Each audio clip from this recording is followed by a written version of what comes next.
அன்பு இல்லாத ஒரு உலகத்திலே நாம் வாழ்ந்து, இதான் முதல்ல நீங்க தெரிஞ்சுக்கணும். உலகத்துல இப்போ சுத்தமா அன்பு இல்லை. ஒரு 30 வருஷம் முன்னாடி கூட நம்ம வீட்டில் யாராவது வந்து ஒரு செம்பு தண்ணி கொடுமான்னா சந்தோஷமா அவனுக்கும் பார்த்து அவன் ஒட்டகத்துக்கும் தண்ணிய வாக்குற காலம் போய் இப்போ யாராவது நம்ம கிட்ட ஒரு செம்பு தண்ணி கேட்டானா இவன் தீவிரவாதியா இருப்பானோ,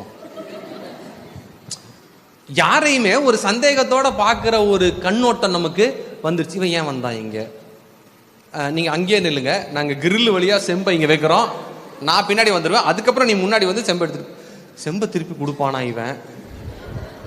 இப்படி பல கேள்விகள் நம்மளுக்கு. எதுக்கு ஒரு செம்பு தண்ணிக்கு நம்ம இப்படி யோசிக்கிறோம்? வீட்டில் யாருமே இல்லையே, பாட்டி மட்டும்தான் இருக்காங்க, செயின் எடுத்துட்டு போயிட்டானா என்ன பண்றது, இவன் என்ன ஏது ஒண்ணுமே தெரியாது, அதனால எதுக்கு பிரச்சனை, டீசெண்டா எங்களுக்கே தண்ணி இல்லை அப்படின்னு சொல்லி விட்டுரு.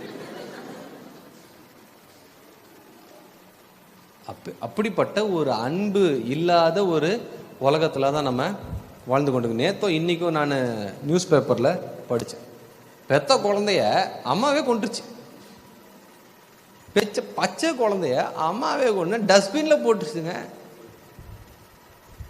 எவ்வளோ ஒரு கொடூரமான கேவலமான ஒரு உலகத்துல நம்ம